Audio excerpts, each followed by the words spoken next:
So we just finished the Saturday Cartoon Club live Zoom class where we were learning how to draw the Therizinosaurus, one of the coolest dinosaurs from the latest Jurassic Park movie.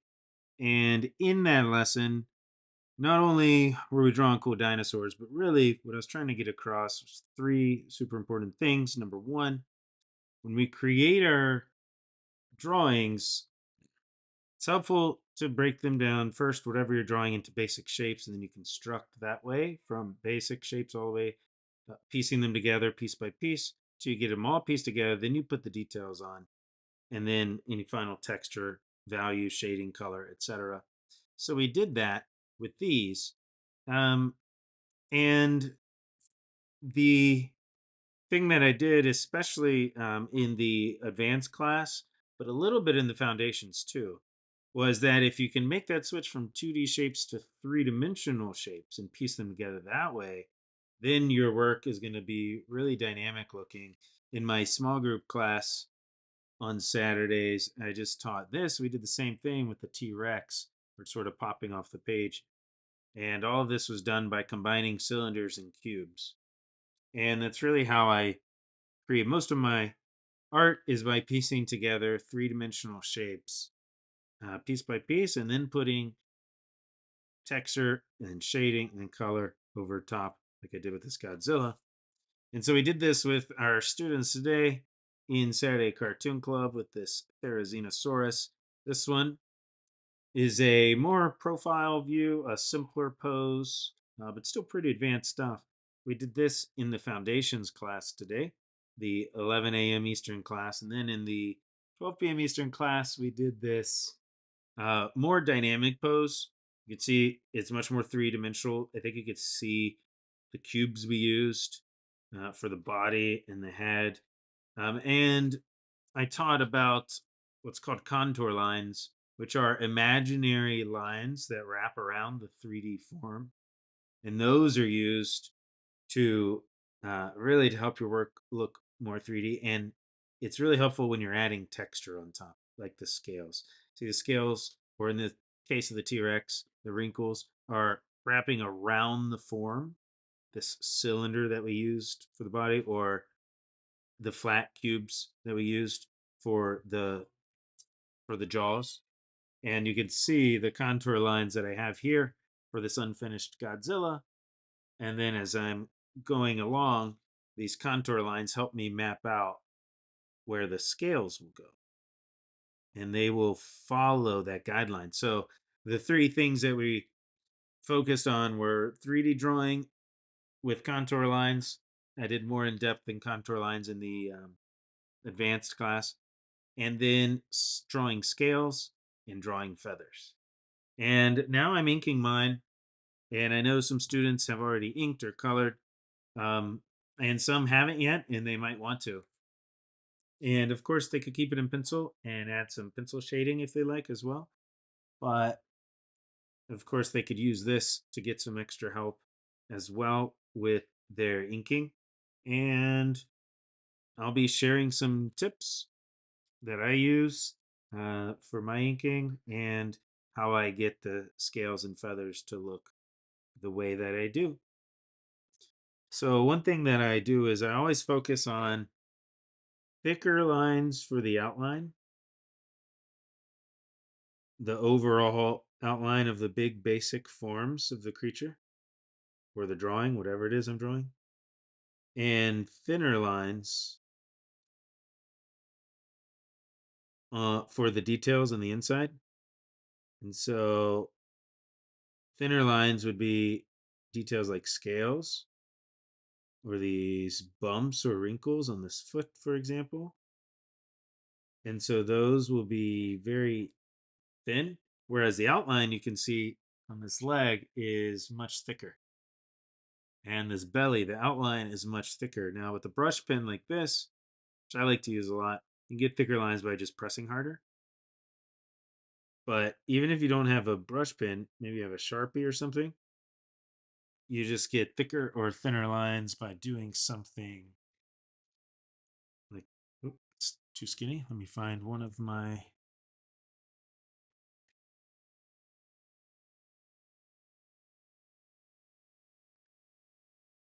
also work. Still sort of a skinny tip, but you can get thinner lines by just doing single lines. And then if I want thicker lines, maybe for this big feather, because it's a big, usually going to put thicker lines around things that are much larger as well. Then you just make a couple of goes at it to thicken that line.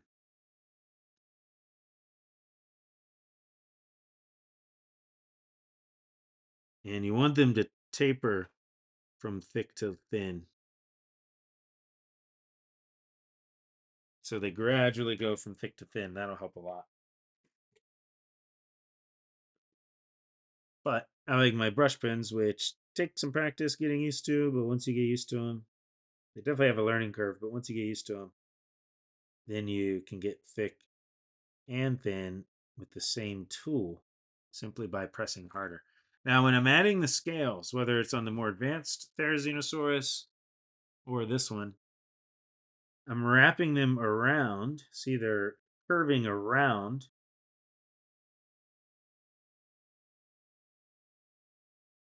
the tail, following the direction of those contour lines.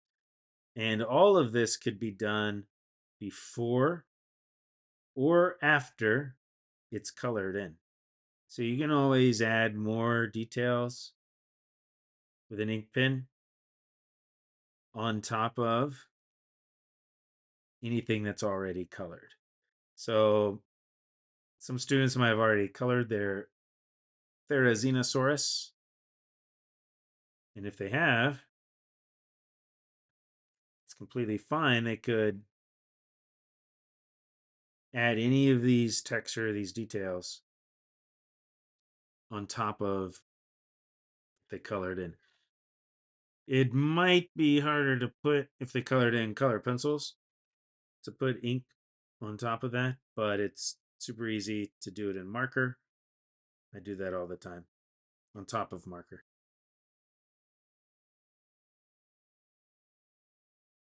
And I'll mix in some of these contour lines I'll keep, but they never go all the way across the form. So they never go all the way across the leg, or very rarely. Usually it'll be a mix of medium and small lines, and see how they stop short. Sometimes they'll go to the middle, sometimes shorter than that. And the texture that you add, whether it's fur or scales, when you can get that following these curved lines, these imaginary contour lines that are wrapping around the form, that's really the key to making detailed art that really looks three-dimensional, pops off the page.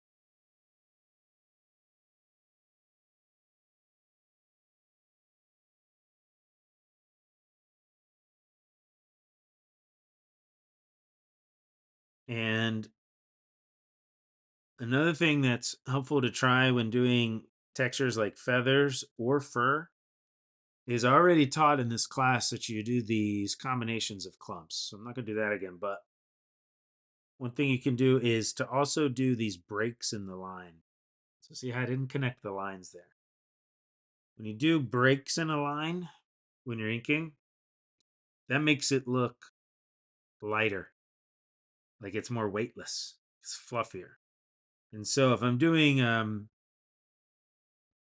maybe these claw or this wrist, it's pretty thick, top of this arm, I'm not going to do that. I'm going to connect these lines. But maybe these little feathers, they're softer and lighter.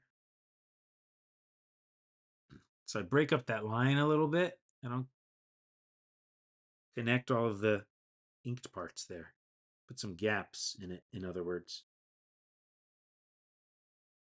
And that creates that lighter, more weightless, fluffier effect. Works for fur really well also.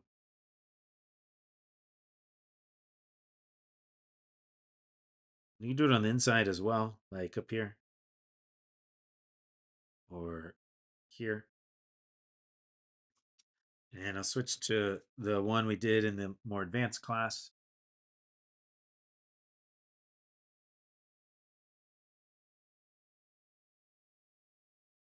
So maybe here where the feathers get small and they're not as big, I'll break up that line. And the other key when doing texture like scales, feathers, would be to do groups of clumps of feathers, groups of scales, and spread them out somewhat randomly. Don't make every group the same size. Don't make them evenly spread out perfectly, like the same amount every time. So I'll do a group of scales there, and then over here I'll do two little scales. Maybe over here I'll do five scales, just in these groups. And the scales are simply oval shapes.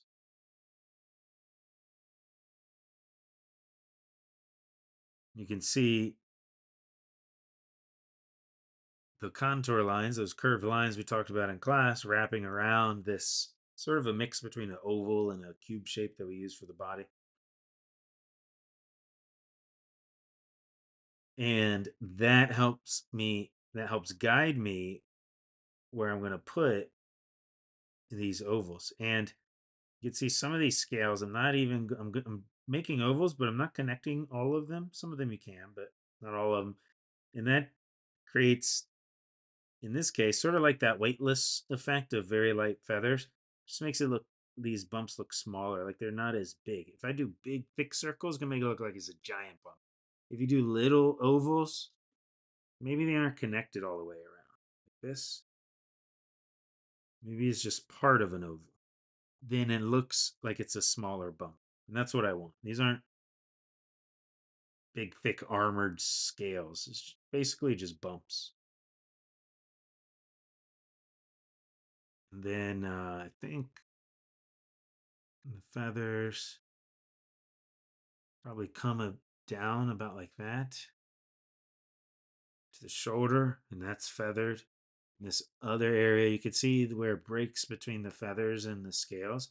I'm also not just like closing it off. I'm keeping gaps in there to keep that really light and fluffy look. And just like with fur or hair, feathers also could use not just clumps, but they could also use little lines for a cool feather texture.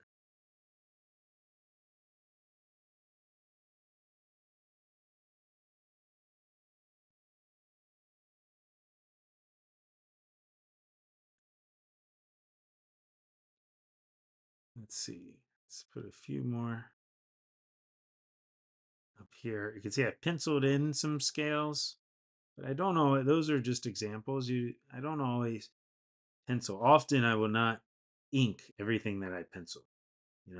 Once you use a brush ink pen, you start inking long enough, then you start to get comfortable with it. You start to improvise as you go. You don't always have to follow the guidelines that you've even set down for yourself. Because in the moment, you might decide, that's too many, or I don't need that much texture, or maybe it would look better over here, or somewhere else. I think what I'm going to do, students, let me know if you'd like it. But I have this piece that I made last year, a long time ago. I haven't worked on it in a long time. In fact, I lost it for a while. I didn't know where it went. But this is Crazy Mario, or Big Buff, Marvel style Mario, put Moon style along with Toad and Bowser, T Rex looking Bowser. And I'm thinking about uploading the pencil sketch and then doing a lesson just on inking. And so people could download and print the pencil sketch. And then they could follow along with me with all my inking tricks. So that might be fun to do. If students are interested in that, I could do that for them.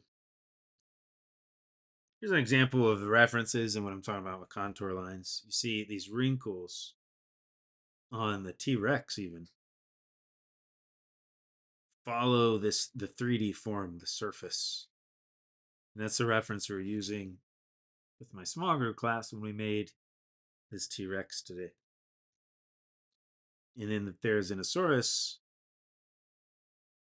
we're using this as the basic reference, and you can see, for example, the wrinkled scaly texture, those curved lines wrapping around those cylinder fingers, which is why I've got these curves here. That's an example.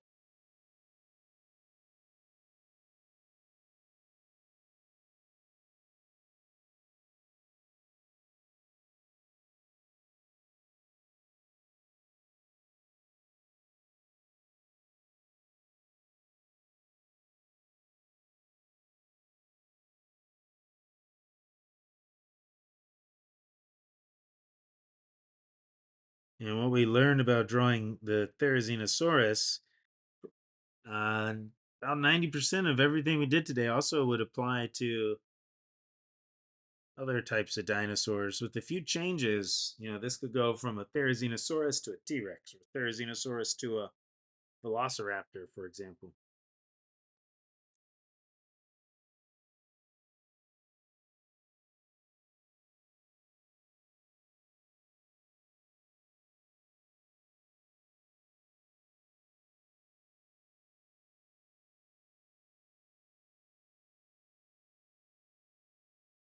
You can even shade with an ink pen, which is something I haven't taught before yet. But that'll be an upcoming lesson for members. And that's called hatching. We use thin lines to create a shadow effect. That's without blending pencil or without markers. And it's a series of very thin lines which create the illusion, it creates the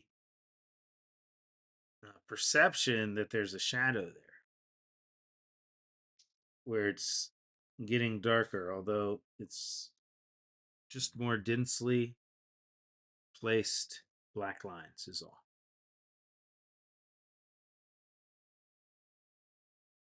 And then this shadow, I want to be darker than the shadow under the neck. So I'm going to just black out and ink this entire area. And any of these ink textures can also be done in combination with marker, color pencil, or although marker is recommended over color pencil probably most of the time if you're going to be inking. But also watercolor works really well with these inking techniques. Once it dries, the ink dries, to do watercolor over top. I've done some of that in the past. We'll probably do some watercolor lessons coming up this summer as well.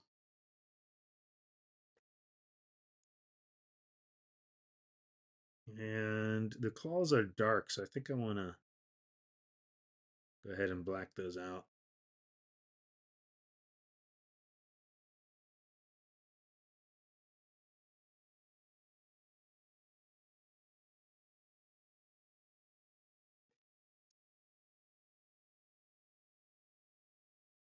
What's so funny about these things, they don't have the long claws on their thumbs, at least from the references I've seen, just on their 3 long fingers.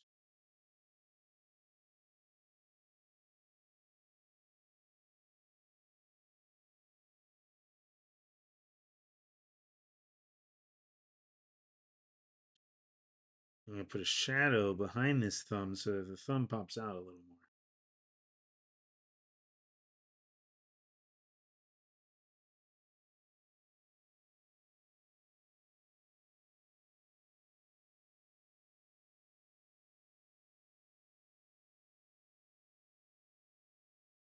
Now, these lines I'm doing now, really thin little hatching lines, that's a bit more advanced. Didn't cover that today, but that's to create more of the shadow effect so you can see, like if I erase the pencil, the effect it's going to create is that, oh, that's the bone of the arm here, and then there's a little indentation where the feathers where it wraps around, the feathers are sort of attaching underneath. Do the same thing here. So using hatching, just a series of very light, thin lines to create this effect that there's a shadow. And when you create a shadow, that creates the effect that there's a dip in the three-dimensional form, an indentation.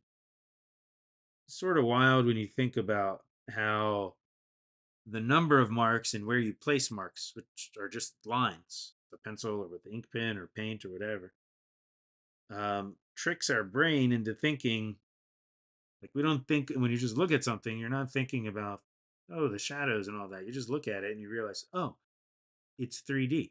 There's an indentation there.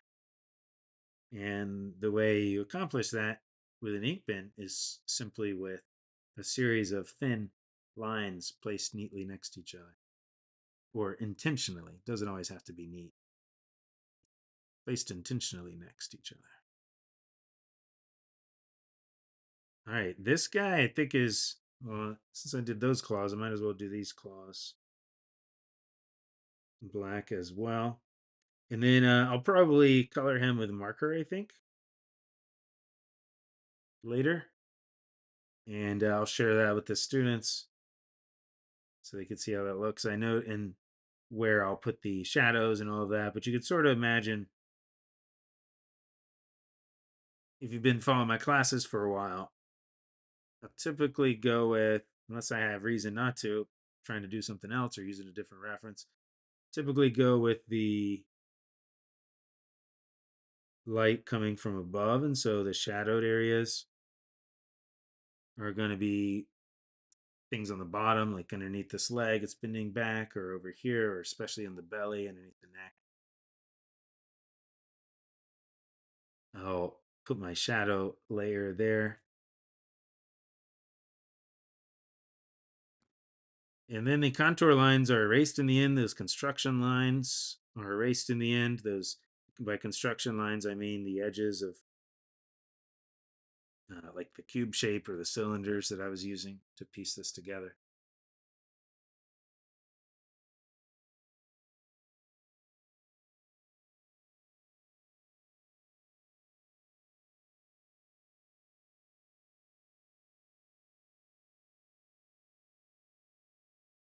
And then one thing I do before I finish up with my inking is I take a look at it, usually from afar, or even we'll take a little break for a little while, come back to it, and then like actually look at it physically from a distance.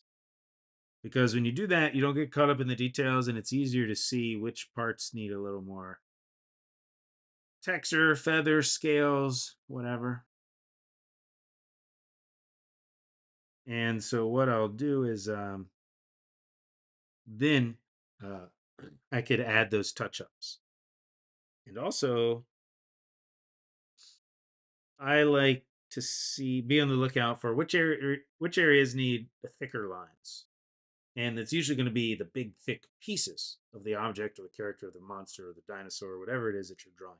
So in this case, I got this big, thick line here, which really catches the eye. That shows the mass of the body. That's good. The line here is thick enough for the edge. I don't want super thick lines up here because that's light and feathery up top. But this could use a thicker line at the bottom of the jaw.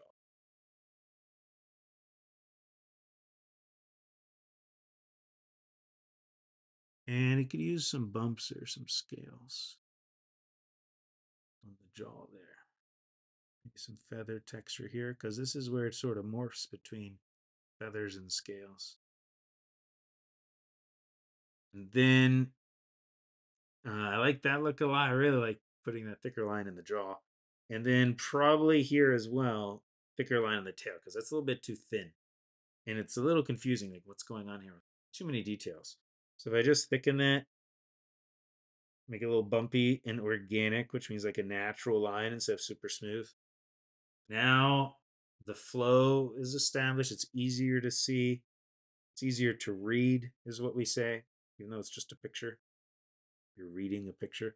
That means like being able to tell pretty quickly what it is and what's happening and which part's what.